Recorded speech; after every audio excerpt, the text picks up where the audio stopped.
to meet the requirements of the sport, best, right, correct, whatever you want to call it, and then have those things become subconscious. And what I see a lot of is people will learn to do a certain thing with their body or with their grip or whatever. And it's probably a great idea. It's probably a great technique. But what they're doing instead of shooting is they're displaying technique, and they're doing it very consciously. And I think that what some people may not know is when I was on the quest to GM, literally the only information I had was a timer and a sight picture.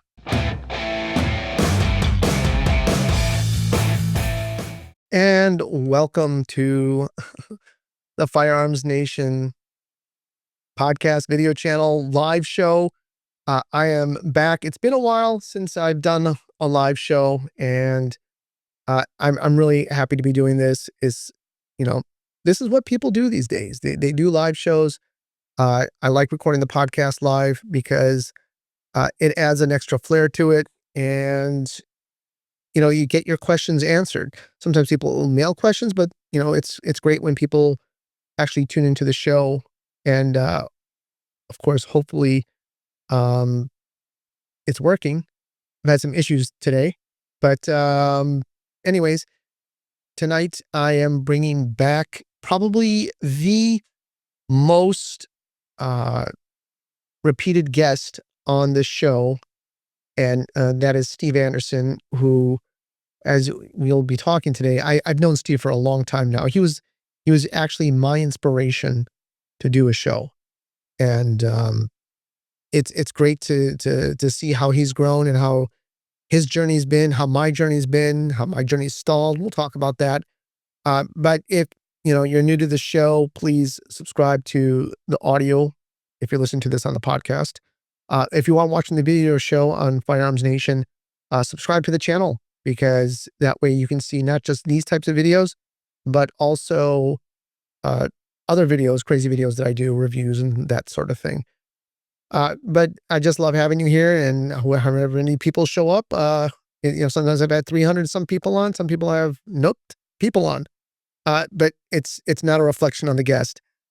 So thank you all for being here. And as we start this Thanksgiving show, let me bring on Steve. Steve, let me unmute you. Welcome back on the Firearms Nation podcast.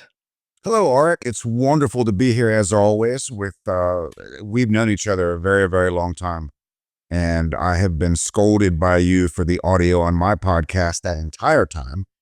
So we've gone through great lengths to make today's audio video experience as professional as your show deserves. Great to be here. Well, thank you very much. And I will say that your show has evolved, and it's good. And there's just so much to unpack with you. And I think I'm very 2024 by using that word unpack. I don't think I normally use that in my lexicon, but anyways, Steve, last time I had you on the show was almost 2 years to the day. I looked it up. It was November 16th of 2022. And that was my 200th episode. I think this will be my 250th episode. The timing is a little different. I know there probably, if people do the math, there should be a couple more shows. But as someone who's done podcasts for a long time, sometimes you're in a rhythm and you're getting them out daily. Sometimes it's months go by before you get another one out. And just, for people to know who are not in like the podcast world, if you make it past 7 shows, they consider you like a veteran. Seriously, most shows die. Yeah, most shows die after 7 episodes. They call it pod fading. I had no idea. I've been at it probably 10 years now. Oh, more than that. Because I remember that's how like I said, I found your show. It's funny. You met my kid, and I was telling him about how I first met you, and I remember to this day, it was a SHOT Show. I want to say like 2010, 2011. And I was flying back, and I was just trying to pick up any type of, you get all hyped up at SHOT Show, and just trying to find something to listen to about guns. And I just started competing, And sure enough, there was this thing called That Shooting Show. And I was like, oh, cool. And I think we talked about this before. You were definitely a different type of podcaster back then. You're doing all sorts of Hmm. weird things. You had your mom on your show, and it was Yeah. goofy. But you did talk some interesting concepts. And I went out and got your book, the first book, uh, uh Principles of Performance. And no, refinement, repetition. There we go. You got Steve Anderson's first dry fire book. That's the one you got. Nobody knows the That's names. It's fine. it's fine. They call it Steve Anderson's first book. There we Um, go. yeah. So I got that book and I sought you out because you were doing phone calls back then. That's how things were done back then. You did it by phone. This video Hmm. stuff was still back in 2011, whatever, and it was still kind of new. So that's how we hooked up, and it's it's been it's been a good relationship. You definitely helped me a lot, and I'm sure you've helped so many other people. So yeah, that's my backstory with you.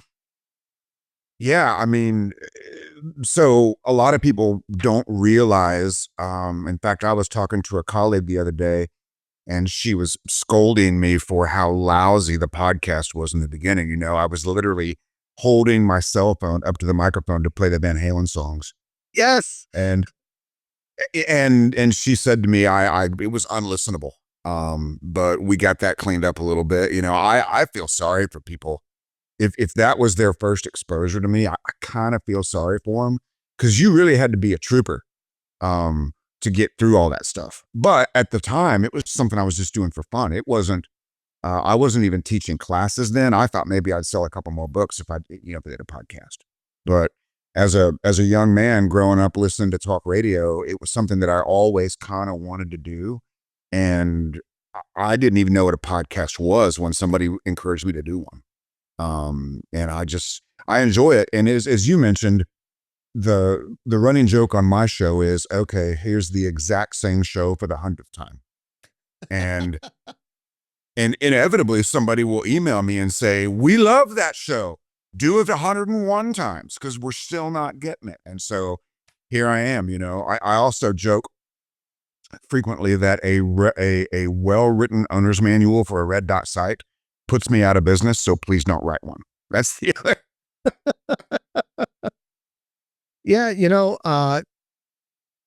it it takes a lot. We're part of the media now that is, I guess, that flustered the Kamala Harris campaign because they didn't get on the right podcasts. Um, and how the media is saying, podcasts are this, they're not real journalists. But you know what? Now so many people are into podcasts and it's great to be there. Um, I don't know about you, but for me, I love doing these things. I love being able to talk to a variety of different people. I one first and foremost, I learn every time I do this. I learn something, but I'm sure this has happened to you many times. But I was just in a class a couple weeks ago, uh, and some guy came up to me in the class, and he's like, like he knew my name and everything, and he's like, you've done so much for me. I'd listen to your shows all the time. I go back and I listen to this show, and I'm touched by it because to me, this is something that I just do kind of for fun. But the fact that people go back and listen to things over and over again and get something from it, I mean, that's just definitely rewarding. It's like Yeah, I mean, teaching. you could call that the butterfly principle or the ripple effect or whatever you want to call it. But yes, it does happen to me all the time. And I'm always very, very grateful. And I don't know if I know humbled is the word you're supposed to use, but that's not really how I feel. Honored, I think, is a better word. I'm Hmm. just so honored to be able to save people time and take something that they really want it to be complex, and I want it to be simple. And when we can take all the different ideas about shooting and distill them down into something very simple, that's really powerful. So people don't realize in the instruction world how it goes up in these different weird cycles. And I'll explain more what I'm talking about. So I'll start on the tactical side. There were certain tactical instructors that a lot of people, law enforcement, military guys sought out. contractors sought out back when I first got into this business. And they were the bomb. Everybody wanted to train with these guys or a single guy. And then they disappear. Right now they're spoke of as legends, or some people don't like them at all, but they were there and they're gone. And I want to say that was less than a 10-year period. Um, and obviously things happen. Either they get sick or they get involved in some sort of controversy. But it's tough in the instructor world to continue on and on and on. And you're definitely, you have your niche. And like in my view, you had your dry fire niche. No one was talking dry fire. That was you. And then thankfully you took on you were always talking mental management, but you really now are, omnis serious mental management. You are part of that program. And you've been around for a long time now. I mean, like I said, I knew of you back in 2010, 2011, and now we're in 20, almost 2025. And you were teaching a little bit before that. So that's a long time. That's a long journey. How does that feel? Feels great. On the subject of dry fire, anybody that's writing a book or talking about dry fire, that was born from refinement repetition. I mean, that's where that came from. And the reason I know that is because if somebody else had had a book about it, I would have bought it and I wouldn't have written the one that I wrote. And I never set out to do anything other than I was desperate to become a grandmaster in USPSA. And once I did that, I was the first grandmaster in the state of Ohio. I beat Bob Vogel to grandmaster. And people kept asking me, how did you do it? And I had these 12 drills, and I'd write them down and there you go. And then some people listening to this program probably have a copy of that book that doesn't even have a proper cover because I was making them at Kinko's. And Jay Beal, if you're listening, you'll have to Google Kinko's because that was a thing. I was joked that Jay Beal has to Google things because he's so young. But yeah, it just feels amazing.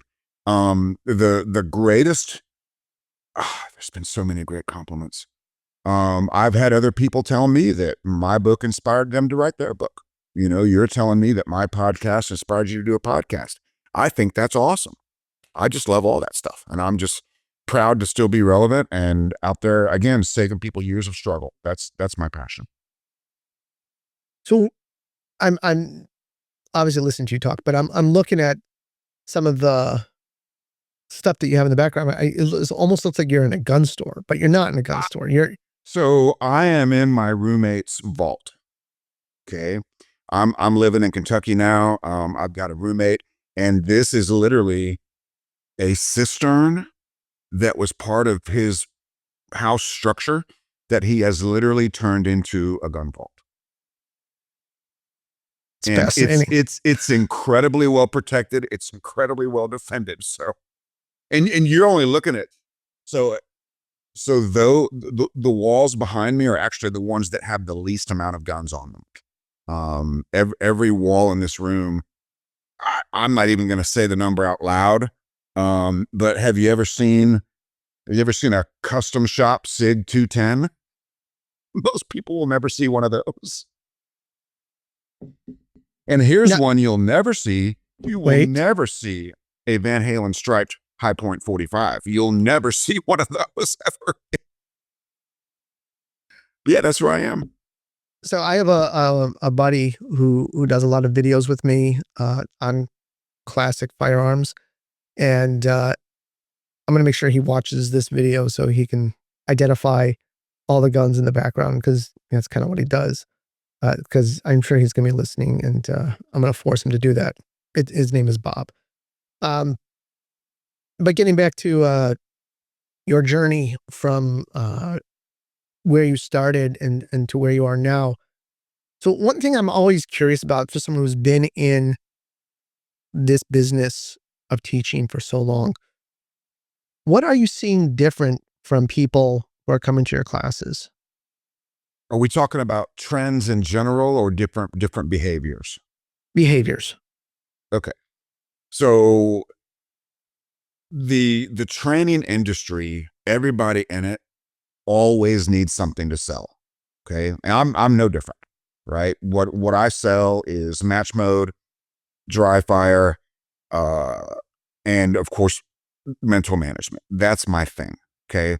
So what I see in classes are people that are buying the other things that other people are selling, and typically they're missing a mental component on how to use all this stuff that they're learning. So, and frequently I get the people, and I don't know if other instructors get this or not, but I frequently get people who tell me, if you can't help me, I'm going to quit the sport. I get a lot of those. And we're also seeing unprecedented obsession over how much force to exert in every single one of my fingers to get the proper grip. Like, I need 18% more of this pinky. I need to loosen this one by 10%. I get a lot of that. We're seeing a ton of occluded dots, whether they're necessary, helpful, or not. We're seeing a lot of staccatos. I could tell you that. But yeah, it's so, like, every class is different, but every class is the same. And I'm sure you've experienced that in the training you do. Um, One of the things I'm really proud of is I'm really good at balancing different skill levels inside the same class. I'm really, really proud of that. And the the other thing that I see is that people think they can outsmart the mental game. I see a lot of that. Everybody thinks they're different, gifted, and special. And I I suppose the most common thing is people not knowing what they're doing when they're getting it right. That's probably the biggest thing I see. They can tell you every way they've screwed up a match. They can tell you every way they're going to screw up the next match. They can tell you why they tank at classifiers. They can tell you why they suck at steel. But they don't know what is happening for those 20 magical seconds, typically one stage per match, when they're getting it right. And if they chalk it up to not thinking and not caring, that's cool and that's not wrong, but that's not duplicable, right? Go to nationals, stage one. Don't think, don't care. Right, got it. It's just not possible to do. So what I really like to do is show people a path forward for improving technical skill, making it become subconscious, and then show them how to get access to that subconscious skill under pressure, on demand, the vast majority of the time. But going back to your question, it really hasn't changed that much. It's just I can tell what other instructors are doing by what people are attempting to do when they're shooting for score. Now, back when you first started, there was a lot less of instruction up on YouTube. Now, pretty much everything is up on YouTube or Instagram. I mean, people can see things and reach out, and there's probably a small amount of instructors that I can count on my fingertips that have no social media presence simply because they're just very old school. But the majority of people, the hotness, they're all over social media and they're all over YouTube posting their videos. So people have a good sense of, like you said, occluding dots or uh, shooting a certain way. Um, but I don't think many people are doing like when I first started taking the book and just doing from the book. Everybody's taking stuff from the videos now. They're basically learning from videos. Do you think that's beneficial, or do you think that it becomes a detriment, and then you have to quote unquote like unfuck them when they get to your class? Oh my goodness, are we doing F words? Oh my Well, goodness. YouTube, no, seriously, YouTube is within the first, I think it's like first 6 minutes or something there. If you curse, it's frowned upon, and then your like video is pushed down. So you got to make it past for the first 6 to 8 minutes without using a curse word, and then you're okay. So we passed that. I think where we're at now, we're like at 19 minutes, so we can say fuck all we want. Wow. Well, I am not going to, because I like to be a role model for parents and children in the firearms world, but it doesn't There's bother a me lot one of bit. them. Yeah, you stunned me into silence. Would you please repeat the actual question? Sure. I mean, okay, so in the shorthand version of that, uh, people watch videos. Oh, People yes, yes, I remember now. Yes, of course. now Okay. they come to your class and they've picked up every single different technique from all these different instructors without actually learning from that instructor. They're just learning from the video. I mean, if you want to think back to the Karate Kid, where he said that Mr. Miyagi said you could not learn karate from a book. So they're learning gun jitsu from videos, and it's just not the same thing actually from learning an instructor who's watching you do the technique. So does that become a problem from you as an instructor that they come to your class and you have to unfuck them? So I am not real big on specific techniques. Everybody's body is a little bit different. Everybody's goals are different. Everybody's potential is a little bit different. But your question specifically, people don't understand what they need to do. And that is figure out the right way to meet the requirements of the sport, best, right, correct, whatever you want to call it, and then have those things become subconscious. And what I see a lot of is people will learn to do a certain thing with their body or with their grip or whatever. And it's probably a great idea. It's probably a great technique. But what they're doing instead of shooting is they're displaying technique and they're doing it very consciously. And I think that what some people may not know is when I was on the quest to GM, literally the only information I had was a timer and a sight picture. I didn't have hit factor calculations. I didn't know. The only reason I knew that a 4-second L pres was good was because I saw a video of Eric Raffel doing a 4-second L pres, and I thought, well, that must be good. That's the only piece of information that I had. And for me, it was all about taking the most simple gun handling technique and performing it at the limit of human function. And I didn't even know back then I was building subconscious skill.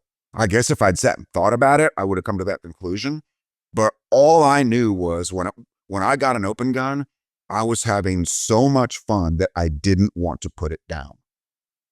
People talk about dry fire being boring. It was my favorite thing in the world to do. I would go dry fire for 2 to 4 hours, and I don't think people are willing to do that. Joey Sowland is, Jay Beal is, those guys are. They love it. Jay Beal likes to dry fire more than likes to go to matches. Joey Sowland goes to the range and fires maybe 30 rounds over the course of 2 hours. So what people need to understand what they're actually learning from these videos. And the cool thing about a class is I can, and so maybe this is the difference. If you get a book or watch a video and you don't get immediate gratification from that technique, you're going to quit doing it. You're going to get bored. You're going to go do something else. If with the benefit of an instructor is I can say, yes, that's excellent. Now do that for another 10 minutes.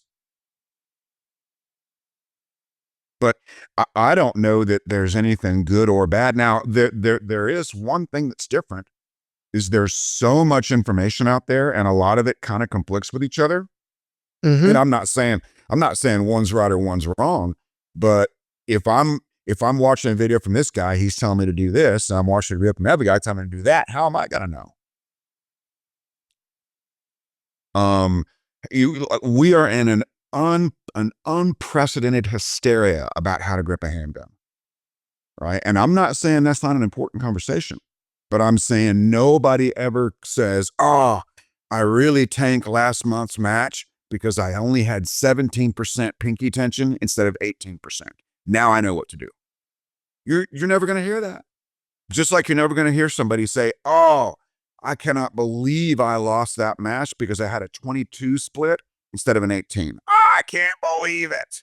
You're not going to hear things like that.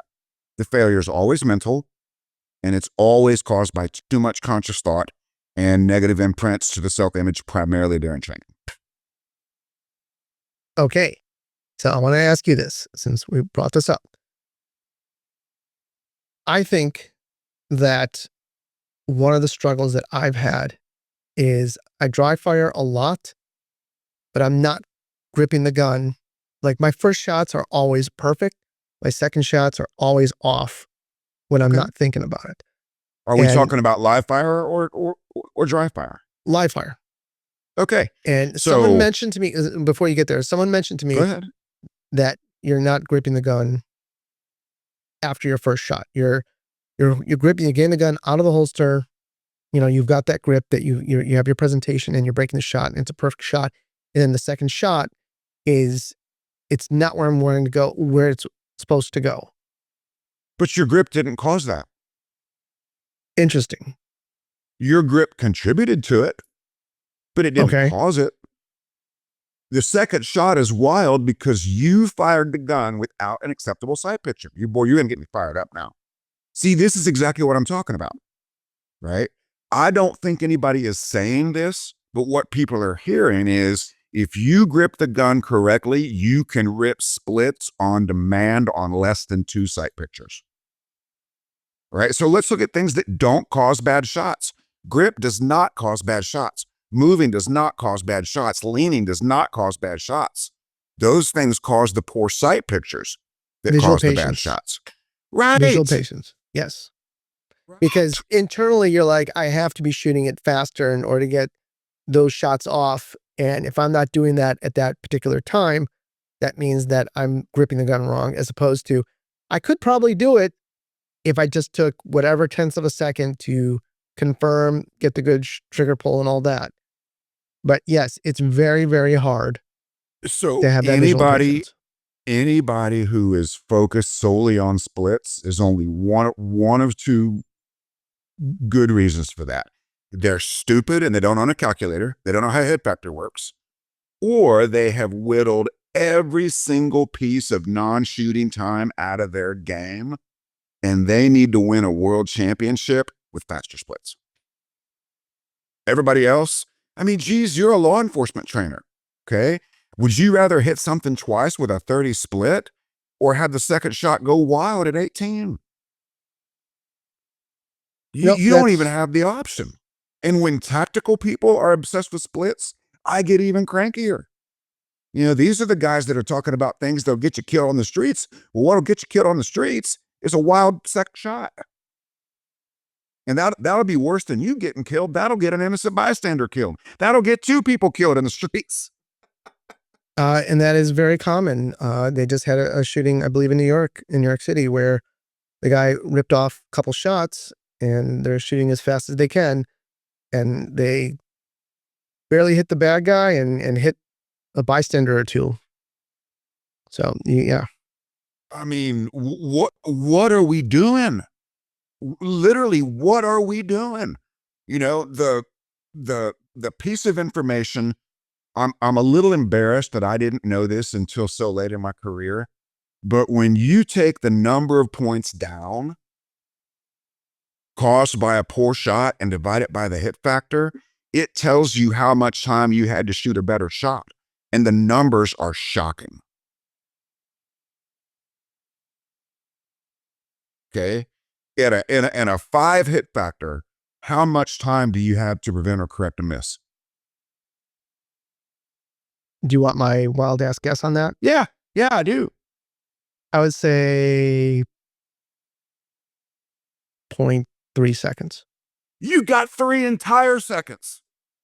3 entire seconds. 3 entire seconds. A miss is a 15-point penalty, and a 5 Mm-hmm. hit factor, 15 divided by 5 is 3. Well, okay, you've got 2.99 seconds to shoot an alpha and improve your hit factor.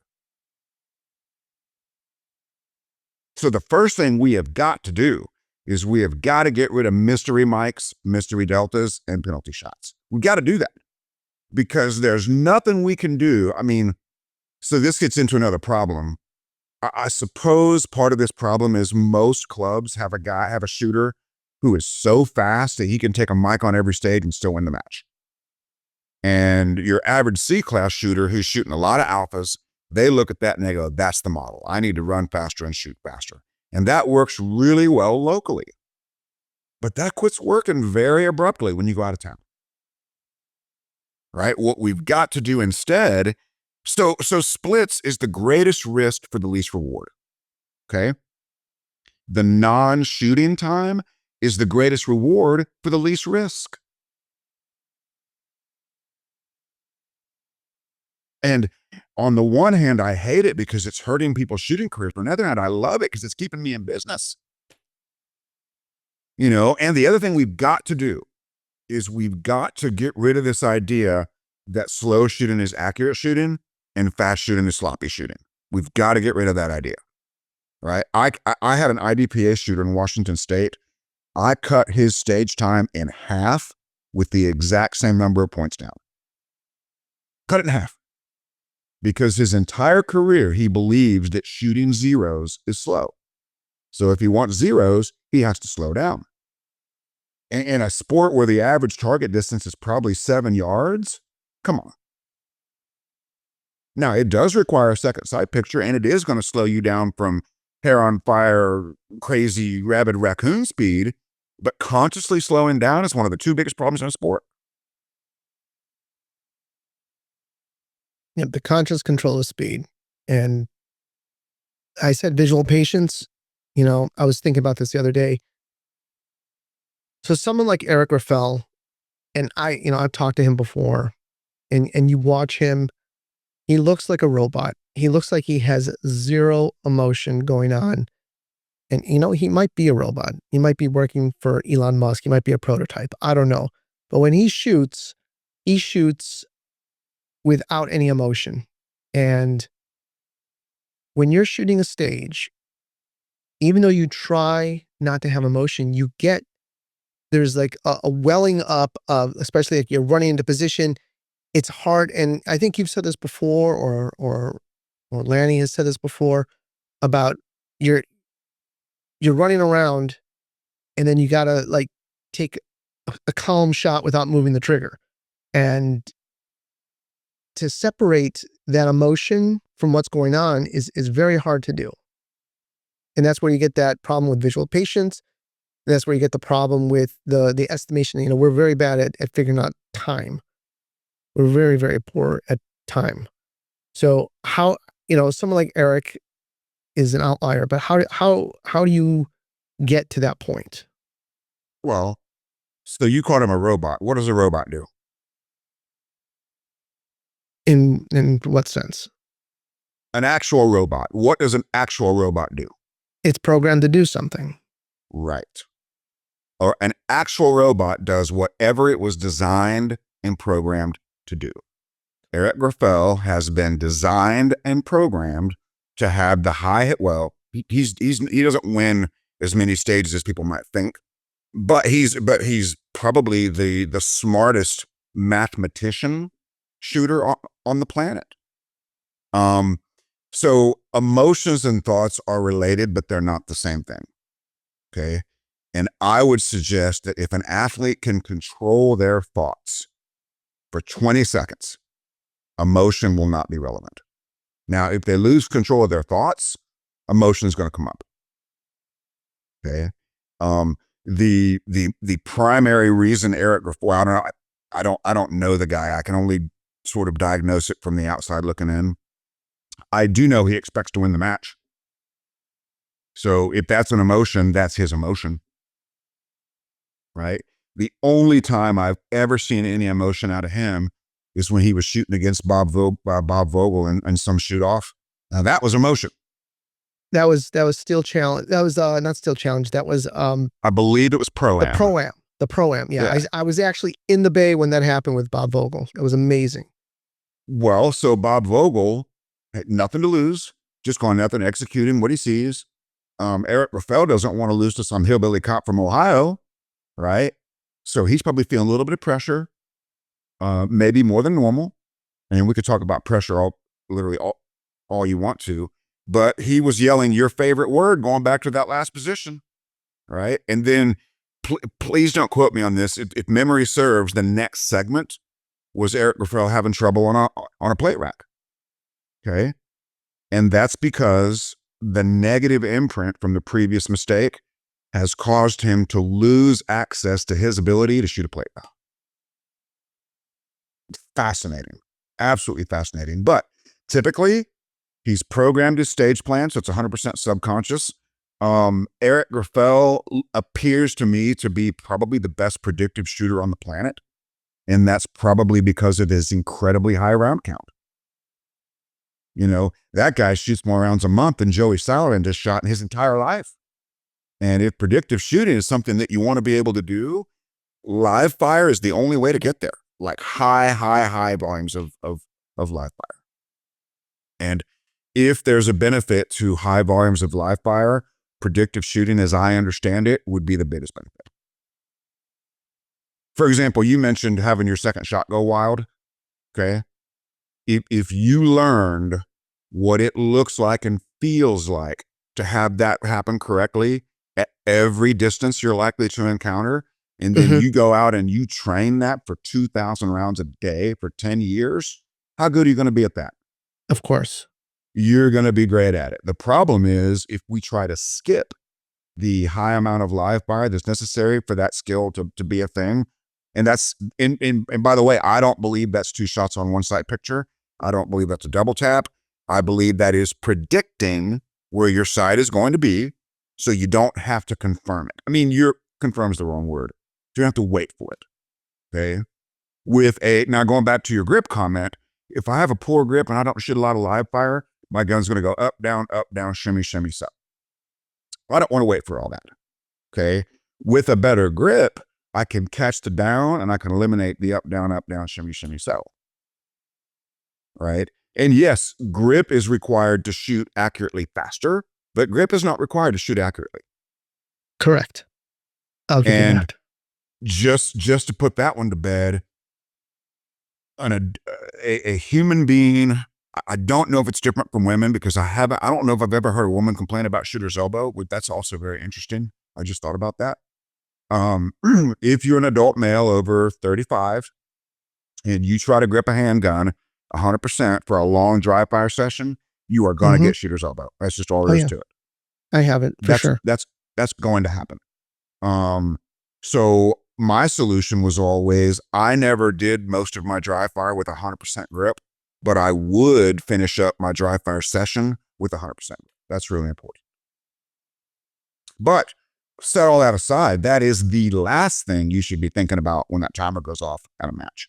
Of course. But that's not what people do. Well, so I don't want to go too far into this. You always had, I call it like your mantra, like, send to the dot, call the shot. I forgot the terminology you used to use for that. That's a point of focus. Okay, point of focus. But couldn't your point of focus being like, get a grip, let her rip or something like that? It could, but here's what you have to understand about a point of focus, okay? If you say get a grip, let it rip, do you really know what that means?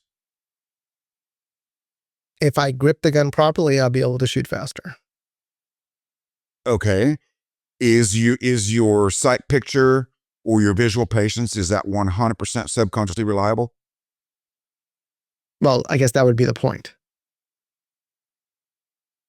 In your example, with all due respect, it would not. No, I know, but that would be the point. If it was at that and you needed to focus on grip, maybe that would be the thing to say. All right, so let's go back. How likely is Eric Graffel to fire a shot without an acceptable sight picture? I would say probably maybe 0.5% ever. I would put it way lower than that. Okay. That gun is not going to go off without an acceptable sight picture. So he can think about whatever he wants. He can think about the price of champagne in the summer. It doesn't matter what he thinks about. If the stage brain is subconscious and visual patience is 100%, he could think about grip. And we're using him as an example, right? These are not specific Eric Graffel thoughts. Christian Seiler, that gun is not going to go off without the dot where he wants that bullet to go. So he can think about the angle of his left foot if he thinks that important. He can think about a specific technique. But the average USPSA shooter is highly likely to fire the gun without an acceptable sight picture, usually on the second shot on one target. And until we rein that in and get rid of the mics and deltas and penalties, none of the rest of it matters. And what the point of focus is designed to do is create a circuit between your eyes and your trigger finger that either bypasses the brain or goes through it undisturbed, whichever analogy you like. And I, I, I, I just did a class in Florida. I did a joint class with Kita Bussey, and she handled movement, and I handled match mode, and it was amazing.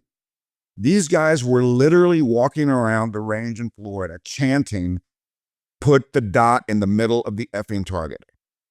They were chanting it as a group, right? Because we've just solved the biggest problem. I mean, most people's regrets when they get off of a stage is some sort of temporary lapse of visual patience, right? I had a delta, I had a mic, I had a no shoot. And what they're saying is, I fired the gun without an acceptable sight picture. That's what they're really saying. And if they go back to training and focus on grip, they haven't solved that problem. But until you decide that the gun is not going to go off without an acceptable sight picture, that's your biggest opportunity. Where do you get that discipline from? I'm not just in this, but just like I'm just thinking this applies to a lot of different sports and whatever, but where does that discipline comes from? You have to make that conscious decision early on that this is the most important thing that I need to be working on, and I'm not gonna variant from it, and that way it's gonna be there, or is this something that just never happens? When you drive your car, do you drive on the right side or the left side? I'm driving on the right side Where does that discipline come from? because I had to, You because I've know always that done it. well, you know you're going to die if you don't, Okay. right? Or kill somebody else. So the discipline comes from, you know, Yeah. this is the way, this is what I've got to do to be successful driving this car. Driving the car on the left side of the road for an extended period of time is not an option. Okay. So you know from success and potentially fear of failure, what takes people so long is if they don't get a big win pretty quick, they go back to something else. And going back to your comment about videos versus instructors, I'm going to make them do it, and then I'm going to prove to them it's vastly better than the dumb stuff they were doing before. Oh, and by the way, I will curse a little bit because one of my biggest fans said, I need to say this over and over again. Hit Factor doesn't give a shit about your splits. And now that we're into the cursing zone, I can say that emphatically like I wanted to. Okay. But it really doesn't. So the first thing we have to do, we have to understand that what I really want is a subconscious performance. Okay. I'm the only person that, well, there's a couple of other people. But I'm the guy that's out there saying we need a subconscious performance. And the only way to get a subconscious performance is to give the conscious mind something to do to keep it busy. Okay. So the point of focus we're discussing, the reason it works so well is it is a job for my conscious mind to do that keeps it busy, that gives me my best chance of acceptable accuracy. See, I think that visual patience, now that we're talking about it, and I know we're talking heavy, but I think visual patience is something that should be taught early on. It I think, is. well, I think people are taught how to make an accurate shot, and right, you put the sight, the iron sight, the dot in the place you want to pull the trigger, and then the gun goes off. It's hard to hold that for a long time, right? Because and I know that you can aim all you want, but until you pull the trigger, you're not going to know what's going to happen.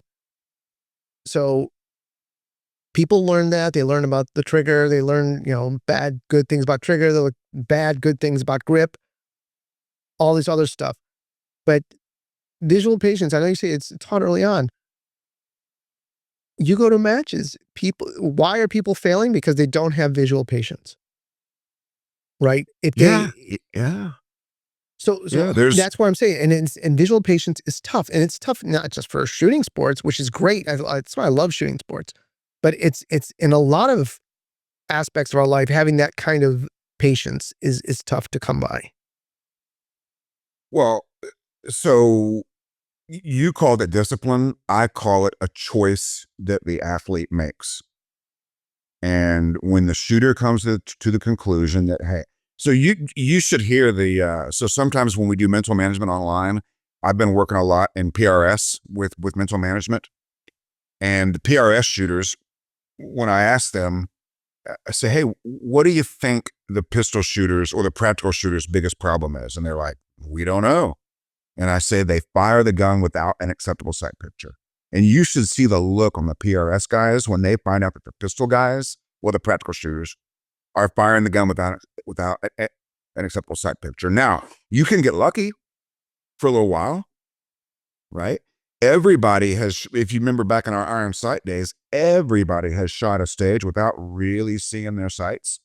And sometimes you get lucky. But that luck is not sustainable, duplicable, or repeatable. The other thing is, they're afraid to slow down. They're afraid of. They're afraid that if they see their second shot, it's slow down. When I asked you how much time a mic would work in a 5-bit factory, you said 3 times. And you look pretty surprised to hear it's 3. I was. Now, here's the problem. Yeah, you're fine. Okay, You're because fine. you're a little I'm fired up now, pixelated. so Okay, but you're getting a little pixelated. So I don't know if your roommate just logged on to Netflix or something, but you're a little max headroomy. everything is good on mine. What Okay. you could be seeing is be turning in nature now. So you might be seeing the pixels flicker in and out as I get passionate. Okay. Well, we're gonna go a little bit longer, hopefully, and we might just have to reconnect. I can stay on for those of you who are tuning in right now, and I thank you for it. But I know Steve has a lot of important stuff to say. So if this doesn't fix itself, maybe him recycling might help it. But Steve, try and continue.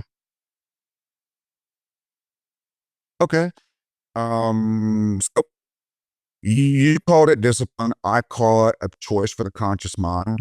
The foundation of everything we do in mental management is this crazy idea that we can control what we're thinking about.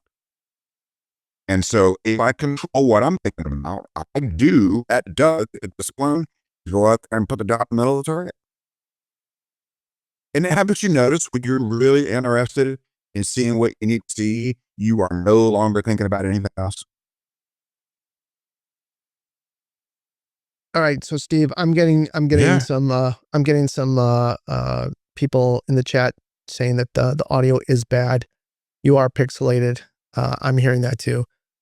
So I will stay on, and hopefully everyone else will stay on. Just we'll try just log it off and coming back on, and I'll keep the stream going. Go ahead. All right. So while Steve is waiting, I'll just remind you guys who are listening, watching to the Firearms Nation podcast. This is our pre-Turkey Day show, and thank you for coming back. Thank you for staying with me for all these years. It goes up and it goes down, and there's Steve again. So I'm keeping my fingers crossed on this. It doesn't look good right away. Can you hear me, Steve? Loud and clear. Yeah, you're still kind of pixelated, and I don't know if you're on Wi-Fi, correct? Sure. Well, we'll try I keep tell you what, going. I will try to reconnect you. There's one thing I can do, so I'll go try something. I'll be right back. Okay, and you make sure no one else is on the Wi-Fi. We're not going to go that much longer. We've already been going for almost 50 minutes. So I just want to talk a little bit more with you on this. So we can finish this topic and then talk a little bit about the stuff that you've been doing recently, especially in South Africa. But go ahead, do what you need to do, Okay, and I will so try and entertain people here. your job is to compliment me profusely until I turn. And this is the beauty of a live show. If this is recorded, when the podcast comes out, obviously this will all be edited out. But those of you that I'll start looking here. Those of you that have come onto the show, yes, I've learned a lot from Steve. Just like you, Joe, as in law enforcement. He probably was he was the first person that I ever connected with. He watched match videos of me and then came up with a program. And then, I went from there. And I've taken so many classes, but it's funny. I'm having this conversation with him right now, and we're at a really good point, the apex of this conversation. And of course, Murphy's Law hits that he gets pixelated. I don't know what's going on, but he's absolutely right. And that's the frustrating part about it. It's that visual patience that it's elusive. And I think the people who can figure it out earlier on are the ones that uh, get up there faster. I know a lot of people have inherent skills that they're really good at. I know size matters. Yeah, I'm sure. But I'm just, like the big truck driver guy, and not all truck drivers are big, but I'm talking about big, huge guys with nice, big, meaty hands. The gun's not moving around in their hands. They get away with a lot more than someone who's smaller or thinner. It's tougher for, like I'm not a big dude. And, um, I've always struggled with the handgun and stuff like that because the guns do hit me. All right. But again, thanks for sticking around. Let's see. Keep my fingers crossed on this. Or bring Steve back onto the show. Hey, how you doing, Steve? Great. You better. Yeah, it still kind of sucks. I'm sorry. Okay. Um, Sir, we'll probably have to wrap it up. Sounds like. I just want to I want to thank everybody for their support and let them know you can always go to upcoming classes at andersonshooting.com to see where we're going to be, what we're going to be doing. And if you want a free class in your area, just send me an email, steve@andersonshooting.com. We could do a class on your range and you can get it for free. okay, now that you said that, and we'll keep that plug in, you're good right now. So, what? Great. Finish your thought before it goes bad again. Well, okay. So I need people to become experts in their best shooting instead of their worst shooting. That's what I need people to do. And the conclusion they're going to come to is I shoot my best when I'm not thinking and I don't care.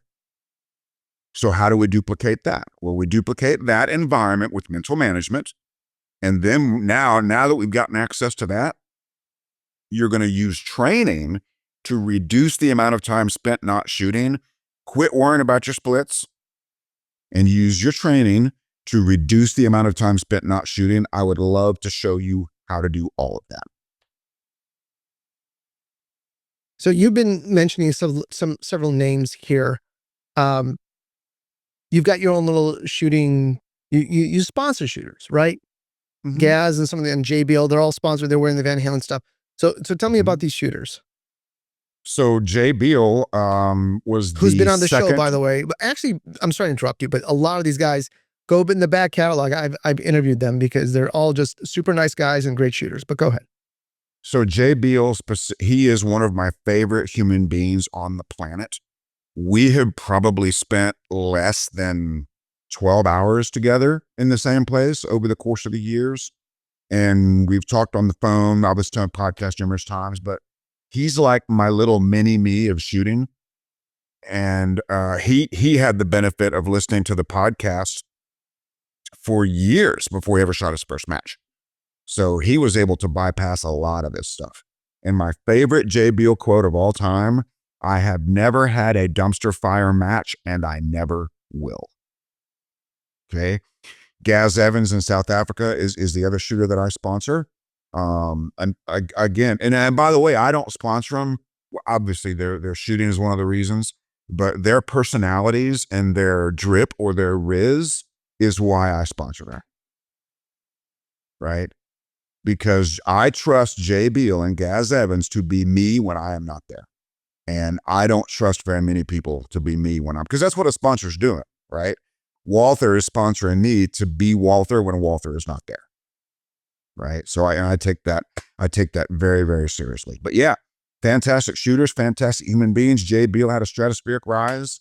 Joey Sauerland is not on our team, but I've been working with Joey very closely ever since he was not at the very beginning of his career, but pretty early on. In fact, I believe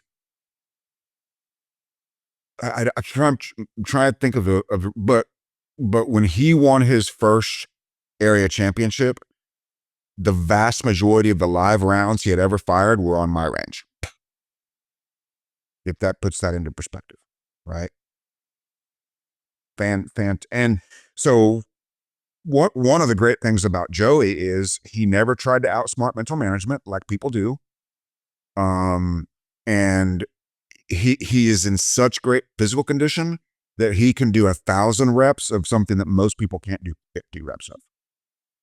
And I believe that's the biggest benefit to athleticism and physical fitness is the ability to do more reps without injury or fatigue. Because that's what it comes down to. You know, once you've got a solid match mode, we just need to figure out the best way for a human body to do something on a course of fire and make that subconscious. Fantastic. Couple other questions. You've been doing a lot of stuff in South Africa. You're going to continue to do that. Yeah, I'm going again. I think I'm going twice in 2025. I believe it's around May. I'm going to be there again. Yeah, I love going there. It's like it's like my home away from home. I have so many dear friends in South Africa, and I can't wait to see them again. Love it there. That's very cool. You've written 3 books. You've always talked about your 4th book. Are you actually going to write a 4th book? Maybe. So writing a book is a huge pain in the ass. And writing the book is so much fun. Editing, proofreading, formatting. In fact, I may hire you to be the editor of this book so that I can just write it and then you can do everything else. I don't know. But lately I have been kicking the idea around about writing another book. Technically I have written a 4th book. It's available on my insider program. It's called How To Now. That book is not available anywhere but the insider program. And that particular book is 20 or maybe 30 one-day solutions. So like take 30 things, you know, how to do a sub-second draw. Well, there's a chapter on that. How to get closer to a sub-second reload. There's a chapter on that. And that's what that book's about. But lately, I have kind of been kicking around the idea of another book. It's just a lot of non-creative work, which is, like I said, it's a pain in the ass. You're associated with mental management systems, right? You can fly that banner. Is that correct? Yeah, I'm one of roughly 12, maybe 13 certified coaches. There was another shooter that got in a little bit of trouble for selling a mental management class where you can teach a mental game class, you can do whatever you want. You just can't call it mental management unless you're certified by Lanny. And I mean, that's, from what I know, you're the only person in the shooting community, the practical shooting community, that's doing mental management. I know they do it for other types of shooting, but not practical shooting. Is that correct? So somebody that can teach mental management can teach it to any athlete in any sport, as you learned a couple days ago. I am the most active in what we call practical shooting, and other people who, so let's say Lanny, even, right? Lanny, as brilliant as he is, he doesn't understand the sport well enough to coach it as well as I do, right? Think of practical shooting like timed miniature golf. That's what we're really doing here. Lanny's great with golfers, but if golf was timed, that would change the whole sport. And we're playing timed golf and getting people to avoid choosing speed or accuracy and then losing the other one is something I'm extremely good at. And it all goes back to getting an acceptable sight picture with subconscious skill. I got into into a debate with somebody online, a very friendly debate, because I try to avoid those in general. It's kind of like teaching a pig to sing. It wastes your time and annoys the pig, right? So I just leave that alone. But I was railing against the conscious control of speed. And the person I was debating with thought I was saying, don't go fast. Well, going slow is just as dumb as going fast, right? Number one, going slow is dumb intentionally. And the other thing is, anytime we're consciously controlling our speed in competition, we are by definition not getting subconscious skill. And we're always going to choose the wrong speed anyway. So here's a crazy idea. Train your butt off in dry fire, get stupid fast, get JBL fast, and then put you out in the middle of the target with a subconscious stage plan. It works great. Well, I think you're writing your book as we talk, because you've got what you're talking about, all these little things. You've got the 20 plus years of teaching people to fall back on. You've got guest people who can write stuff or talk to you about, including Jay Bill and Gaz. I think there's something here. I really do. Yeah, I mean, it's just 6 If you months guys of out there who are watching this or who are listening to this want a book, please contact Steve and say, I want a book. And I now. think we'll So force that the issue. that would be interesting. If somebody wants to give me an idea for the book they want me to write, that I would do Well, there you for go, sure. folks. Get it out there. Because look, that's why one of the things I love is doing this, is because we're memorializing this conversation for as long as it'll be up there in the ether world. Your speech of what you're talking about, this discussion will be out there, and plenty of people can listen to it or watch it, and that's great. Take these concepts. So yeah, I think there's, that's the same thing with writing a book. Look, I love books. I don't think people read enough anymore, but I think there's a lot of value to books. I think too much is placed on videos, although I love videos. Um, one of the things I always want to do, and I don't want to divert too much, but I've always wanted to write a book. I just haven't found the right, like you said, I haven't found the right topic. I've played around with it, but and then there's a time commitment. And Mhm. in a previous life, I actually was a writer, but we're not going to get into that. So You say okay, so. what? I just said if you say I would be fascinated to hear about that, but we Well, I obviously was a don't have time. screenwriter. I wrote screenplays. So I had a Oh, whole nice. other, yeah, I had a whole other life in Hollywood, California. Previous That's so life. cool. Yes. I have a brilliant idea for a fictional novel. Brilliant. Would you like to hear it? Well, I think people want to hear it. Sure. So, what if, okay, most of what we send is transmitted across the internet, correct? Mm-hmm. Okay. What if there was a clearinghouse for everything you send that edits it according to fate? For example, if you're applying for the wrong job, this clearinghouse that exists is going to turn your resume into crap so you don't get that job. If you're on a dating site and this is not your soulmate, and you look at a picture of this person, this clearinghouse is going to screw it up so that you don't meet this person ever, right? So this idea that there's this clearinghouse for things that are transmitted that arrive at the recipient in a way that suits your fate. Yeah, that's a book I'd write. Okay, but so I used to sit in these meetings all the time with writers, and they'd come Oh in yeah. so they'd come in and they'd pitch. So the first question is, what's the conflict here? What do you mean? What's the conflict? So there's a clearinghouse, right? But Yeah. what's the conflict? What's the story? The story is about a guy who is trying to do these things, right? And the clearinghouse is steering him towards his fate. And he's got to keep trying because he doesn't know this is happening. He thinks his resume is getting to Firearms Nation completely undisturbed. So it's this journey he's going to go on to better himself until the right thing gets to the right place. Okay, we're going to work on this. We're I've going to already work on talked to this. Jim Carrey about it. Jim Carrey's on board. What's your problem? Okay, we're gonna have to talk about this. There needs to be a little bit more, and I don't want to talk too much about it because some wise guy is gonna take that story and then gonna sell it to some book publisher, and then you'll never get to make the story. And So, well, but I do want to apologize to listeners of the Firearms Nation for going down that rabbit hole. I get excited sometimes. no, I get that's a little good. bereft. Yeah. So okay, plans for the holiday? This is our pre-Thanksgiving show. You got anything going on? Next question. Okay.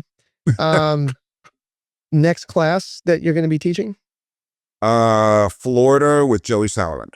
That is at the end of beginning of January. Where in Florida? Ruskin, I believe it's called Ruskin, Florida. Guncraft. Yep. Yeah. Okay, sure. I've heard of the range. Okay. So Very interesting. so Joey and I do a really cool class where they get the entire mental management program, and then 2 to 3 hours on the range with me, and then they spend a day with Joey going over. He has taken my ideas of dry fire and kind of taken them onto the shooting range, which is something I wasn't smart enough to do. I figured if I'm going to the range, I got to shoot. Well, Joey figured out that, hey, I'm at the range. If I'm working on something technical, I don't need to fire a bullet, right? If I'm teaching my body how to do something more efficiently, I don't need to fire a bullet while that's happening. And so, particularly if somebody is ammunition challenged or ammunition sensitive, it's a really cool class. He also does a physical fitness portion too, because everybody wants to know, how do I get a body like Joey Sauerland's, you know? That sounds like fun. Good for you. And yeah, I'm glad you're doing stuff in Florida. Florida's great. Okay, so we're gonna wrap it up here. I want to thank everybody who's tuned in. There's a bunch of people in the chat room. Thank you for. I don't know if you're traveling. I don't know if you're sitting at home or wherever, but you tuned into this show.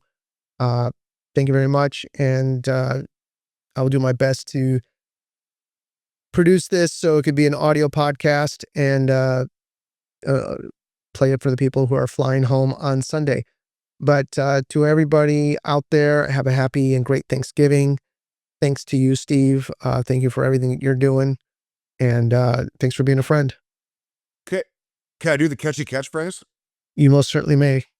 Until we meet again, online, on the range, on the Zoom, on the phone, in your Subarus, in your bucket trucks, or anywhere else, be like me, do what I do, say it with me. 1, 2, 3, love you, bye, and get to work. Thank you so much.